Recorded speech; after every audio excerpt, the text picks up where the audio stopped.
Nang handa na ang panungkit, nagsimula ng sumubok si Joaquin. Let's see.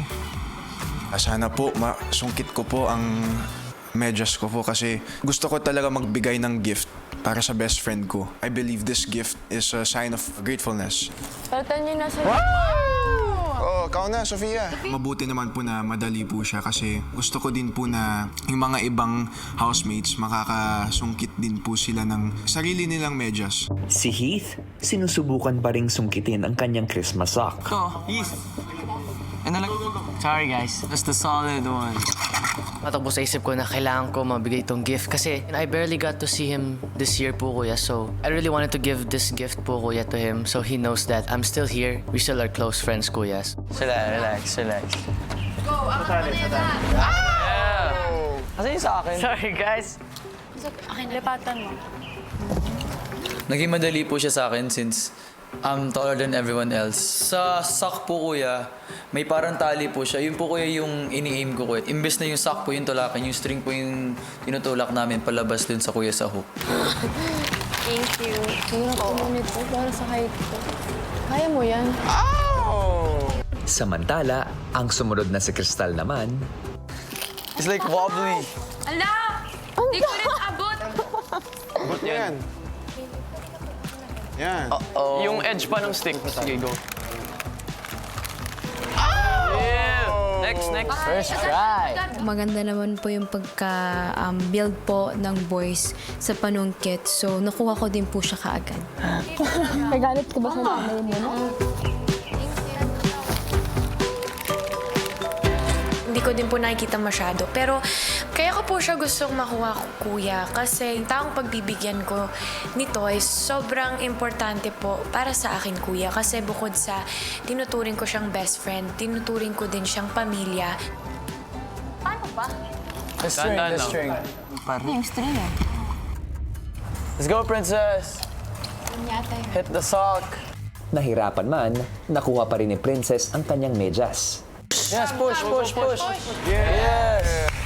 Sa mga sumunod na sumungkit na sina Lela, Clifford at Carmel, inabutan man ng ambon, nakuha pa rin nila ng mabilis ang kanilang Christmas socks. Tumatakbo lang po sa isip ko noon si Ate Tess kasi never ko pa po siya kuya nabigyan ng flowers. Naalala ko na naman tuloy siya ng diorama. Next. Dapat focus lang talaga. Dapat kalmado lang po talaga, kuya. Ikaw sa likod ka. Yan. Mapapatak sa mata ni Carmel habang nakatiis. Yan. Grabe. Kanino man to? Let's go, Cap. Sit. Ay, Waverly ah. Nice one, Rev. Dulo mo pa yung hawak ng stick. Dulo. Hindi ko makita pumapatak yung ano. Tubig. Hindi, yung tubig. Hindi ko po siya nakikita, nakaganon po ako. Pero buti na lang po naka-cover po si Rave po, kuya. Yan. Wait lang. So, hindi rin po pwedeng covered na covered, kuya, kasi hindi ko rin po makikita yung sinusungkit ko. Stick. Naku, Wiggly! Dulo mo ka, please. Stick. Yan. Go, Capri! Mas mabigat. Go, Paji! Mas mabigat pa. Go, Cap! Wait lang.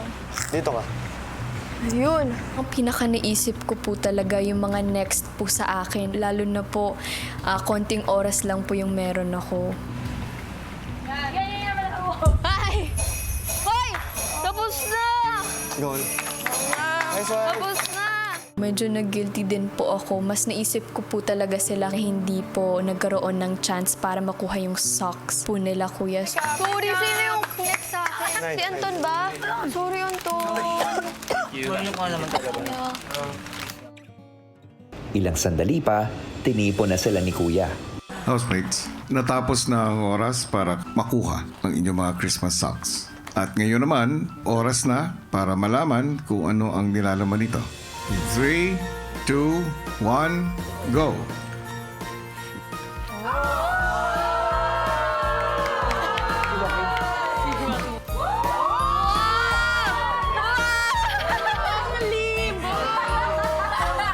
Congratulations! Ibig sabihin, may pagkakaloob ninyo ang inyong Christmas wish na regalo para sa mga mabubuting tao na nakaapekto sa inyong buhay?